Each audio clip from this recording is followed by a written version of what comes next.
I am Gayatri.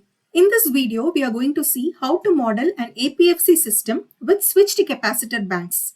I have a 2-bus network which is a 11 bar 0.415 kV system and it is connected through a 1 MVA transformer. A load of 0.9 MVA with 0.8 power factor lagging is connected to the LV terminal. Already a fixed capacitor compensation of 0.36 mbar is provided to this network, which is maintaining a power factor of 0.966 at the point of connection. Now, let's model a switched capacitor bank.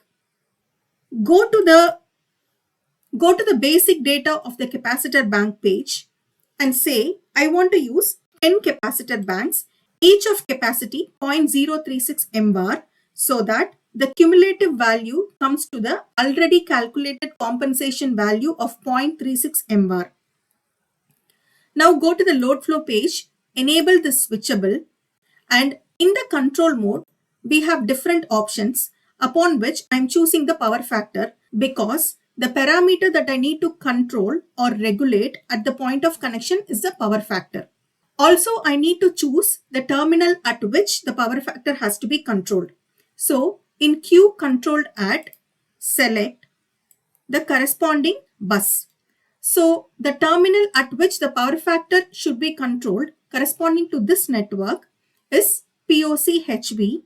So, here I am choosing cubicle 1 and I am trying to maintain a power factor between, in the upper power factor limit, I give a value of 1 and lower power factor limit, I give a value of 0.95 because I am trying to maintain a power factor of 0.95 lag because I am trying to maintain the power factor between 0.95 lag to unity power factor. Now, run the load flow analysis. This is a balanced load flow. This is a balanced AC load flow and enable this automatic tap adjustment of the shunts as well. Execute it. Now you can see the number of capacitor banks active here is 9 and the power factor that is maintained at the point of connection is 0.95.